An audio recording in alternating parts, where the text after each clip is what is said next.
ගුවන් travel with max එක යන දියලි සවාරියේ මම දැන් අද දවසේ ඉන්නේ නාවලපිටියේ.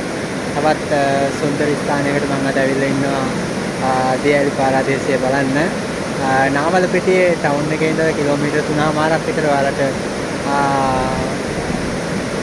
Google Map එකේ හරි පහසුවෙන් හොයාගන්න පුළුවන් තැනක් තමයි මම අද ඇවිල්ලා ඉන්නේ. මෙතෙන්ට කියන්නේ ගල්පොත්ත නාවලපිටිය ප්‍රධාන ගංගාවට ජලය ගලා එන සුන්දර දිය පහරක්. මෙතනින් නාන්න කියන්න, එන්ජොයි වෙන්න ඉතාම ආරක්ෂිත සුපිරිම තැනක් තමයි ඔයගොල්ලන්ට නාවලපිටියේ ගල්පොත්ත කියන තැන. මම දැන් පෙන්වන්නේ ඔයාලට මේ ගල්පොත්ත කියන සුන්දර දිය ඇල්ල. මේ වගේ විශාල ගල්පොත්තකින් සුන්දර දිය දහරක් පහළට ගලා හැලෙනවා. මෙතනින් ඉතාම මනස්කාන්ත සුන්දර රසණක් තමයි ඔබට දිස්සෙන්නේ. මේ දිය ඇල්ල ගල්පොත්ත පොල් කියලා තමයි හඳුන්වන්නේ.